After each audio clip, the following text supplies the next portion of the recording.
കേരളത്തിന്റെ സാംസ്കാരിക തലസ്ഥാനമാണ് തൃശ്ശൂർ എന്നൊക്കെയാ പറയാം. ഞാനൊരു തൃശ്ശൂർക്കാരനാണ്. അപ്പോൾ സാംസ്കാരിക തലസ്ഥാനമാണ് എന്ന രീതിയിൽ തന്നെ തൃശ്ശൂരിലെ നഗരസഭ തെരഞ്ഞെടുപ്പ് ഇത്തവണ എത്രത്തോളം നിർണായകമാണ് എന്ന് നമുക്ക് പറയാൻ പറ്റും. അത് നിർണായകമാക്കുന്ന പല ഘടകങ്ങളുണ്ട്. അതിൽ ഏറ്റവും പ്രധാനപ്പെട്ട ഘടകം തൃശ്ശൂരിൽ MP BJP ആണ് എന്നതാണ്.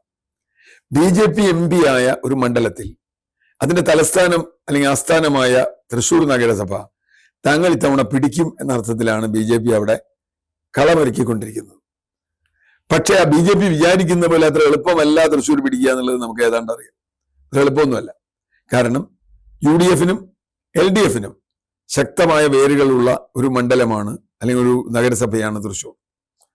പരമ്പരാഗതമായി UDF അനുകൂല നഗരസഭ എന്ന് വേണമെങ്കിൽ പറയാം. അങ്ങനെയായിരുന്നു മുമ്പ്. പക്ഷെ ഇപ്പൊ അതിന്റെ ഘടനയിലൊക്കെ മാറ്റം വന്നിട്ടുണ്ട്. വോട്ടിംഗ് പാറ്റേണിൽ മാറ്റം വന്നിട്ടുണ്ട്, ഒക്കെ വന്നിട്ടുണ്ട്. ഇപ്പൊ കഴിഞ്ഞ തവണ LDF അവിടെ ജയിച്ചു എന്ന് പറയാൻ പറ്റില്ല. ഒരു വിമതനെ മേയറാക്കിക്കൊണ്ട്, വർഗീസ് എന്ന് പറയുന്ന ഒരു വിമതനെ മേയറാക്കിക്കൊണ്ടാണ് 5 വർഷം അവിടെ തുടർന്നത്. LDF ആയതുകൊണ്ടാട്ടോ തുടർന്നത്. കാരണം അവരുടെ ബാക്കിയുള്ള ആളുകളൊക്കെ അദ്ദേഹത്തിനെ സപ്പോർട്ട് ചെയ്തു. മേയറായി 5 വർഷം. മേയർ എന്ത് ചെയ്തു, മേയർ എത്രത്തോളം ഗംഭീരാണെന്നൊക്കെ ചോദിച്ചാൽ ഇപ്പൊ LDF-കാർക്ക് ഉണ്ടാൻ പറ്റില്ല. കാരണം ആ മേയർ LDF-ന്ന് വിട്ടിരിക്കുന്നു. മേയർ ഞാൻ LDF-ൽ നിൽക്കില്ല എന്ന് പറഞ്ഞിട്ടുണ്ട്. അദ്ദേഹം തെരഞ്ഞെടുപ്പിൽ നിൽക്കില്ല എന്ന് പറഞ്ഞിട്ടില്ലേ, നിന്നോന്ന് എനിക്കറിയില്ല. അത് വരാൻ പോണോ? മാത്രമല്ല അദ്ദേഹം LDF-ന്റെ മേയറായിരുന്നു കൊണ്ട് സുരേഷ് ഗോപിക്ക് ജയിക്കാൻ വേണ്ട സഹായം ചെയ്തു എന്ന് LDF-കാർ തന്നെ പറയുന്നുണ്ട്. അദ്ദേഹത്തിന്റെ പ്രസ്താവനകളും സുരേഷ് ഗോപി മഹാനാണ്, നല്ലവനാണ്, ഞങ്ങൾക്ക് ഫണ്ട് തന്നിട്ടുണ്ട്, ഇത്തരത്തിലുള്ള കാര്യങ്ങളൊക്കെ പറയുന്നതോടുകൂടി സുരേഷ് ഗോപിക്ക് ഒരു എൻഡോഴ്സ്മെന്റ് കൊടുത്ത ഒരു മേയറാണ് അവിടെ.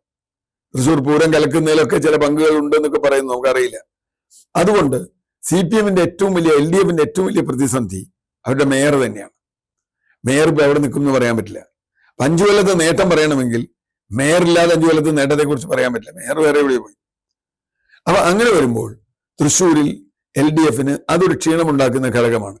പക്ഷെ അവരുടെ സംഘടനാശേഷിയും അവരുടെ കെട്ടുറപ്പും ഒക്കെ അത് പരിഹരിക്കാൻ അവർക്ക് ഉപയോഗിച്ചേക്കാം. UDF-നെ സംബന്ധിച്ചിടത്തോളം ഒന്നിച്ചു നിന്നാൽ വളരെ ഈസി ആയിട്ട് ജയിക്കാൻ പറ്റുന്ന ഒരു നഗരസഭയാണ് തൃശ്ശൂർ. കാരണം അവിടുത്തെ വോട്ടിംഗ് പാറ്റേൺ അങ്ങനെയാണ്. പക്ഷേ കോൺഗ്രസിന്റെ ഏറ്റവും പ്രധാനപ്പെട്ട പ്രശ്നം യോജിച്ച് നിൽക്കുക എന്നത് അവർക്ക് അസാധ്യമായൊരു കാര്യമാണ് എന്നതാണ്. വലിയ തോതിൽ സംഘർഷം തൃശ്ശൂർ ഉണ്ടായിക്കൊണ്ടിരിക്കുക. K മുരളീധരൻ ഒരു സ്ഥാനാർത്ഥിക്ക് വേണ്ടി പറഞ്ഞു എന്ന് പറഞ്ഞിട്ട് വേറെ കുറെ ആളുകൾ അവിടെ റബലാവുന്നു. പഴയ DCC സെക്രട്ടറിയുടെ മകൻ, അതുപോലുള്ള ആളുകൾ, യൂത്ത് കോൺഗ്രസിലെ കുറെ ആളുകളൊക്കെ കോൺഗ്രസിന് റബലായി വരുന്നു. ഇത് LDF-ന് ഗുണകരമാവാനാണ് ഒരു നിലയ്ക്ക് സാധ്യത. പക്ഷെ BJP അരയും തലയും മുറുക്കിയാണ് വന്നിട്ടുള്ളത്. BJP-യുടെ ആ മുന്നേറ്റം എത്രത്തോളം പോകും, അവർ ഭരണം പിടിക്കാനൊന്നും സാധ്യതയില്ല എന്ന് വിശ്വസിക്കുന്ന ഒരാളാണ് ഞാൻ. 3-ാം സ്ഥാനത്ത് തന്നെ BJP വരുള്ളൂ എന്ന് വിചാരിക്കുന്നു. പക്ഷെ ഒരു തൂക്ക് ഒരു നഗരസഭ വന്നാൽ എന്തായിരിക്കും അവിടെ ഉണ്ടാകാൻ പോകുന്നത്?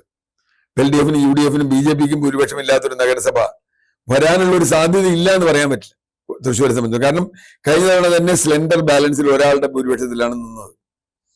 ആ ബാലൻസ് ലേശം തെറ്റിയാൽ 2 ആൾ ഇപ്പുറത്തേക്ക് മാറിയാൽ UDF-നാവാം, 2 ആൾ അപ്പുറത്തേക്ക് മാറിയാൽ LDF-ന് തന്നെയാവാം. ഇതൊക്കെ ഉണ്ട്. BJP-യുടെ കടന്നു വരുമ്പോൾ ഇത് ആരുടെ വോട്ടിനെ ബാധിക്കും എന്ന ചോദ്യമുണ്ട്. അപ്പൊ ചുരുക്കത്തിൽ തൃശ്ശൂർ നഗരസഭ വീണ്ടും ഒരു തൂക്ക് നഗരസഭയാവാനാണ് സാധ്യത. അല്ലെങ്കിൽ അവിടുത്തെ സ്ഥാനാർത്ഥികളെല്ലാം, അവിടുത്തെ എത്രത്തോളം ഓരോ സ്ഥാനാർത്ഥിയും നമ്മൾ പഠിച്ചിട്ടില്ല, ഓരോ സ്ഥാനാർത്ഥിയും ഓരോ ഡിവിഷനിലും എത്രത്തോളം നന്നായി പ്രവർത്തിച്ചു എന്ന് പറയാനുള്ള ശേഷി അത് അവിടെ ഉണ്ടാവൂ. ചുരുക്കത്തിൽ എനിക്ക് തോന്നുന്നു ഒരു കാരണവശാലും ഒരു ഏകപക്ഷീയമായൊരു വിജയം ഒരു മുന്നണിക്കും തൃശ്ശൂരിൽ ഉണ്ടാവില്ല എന്ന് തന്നെയാണ് കണക്കാക്കുന്നത്. സംസ്ഥാന, ദേശീയ, പ്രാദേശിക വിഷയങ്ങളെല്ലാം കൂട്ടിക്കിഴിച്ച് വരുമ്പോൾ കിട്ടുന്നൊരു ചിത്രം.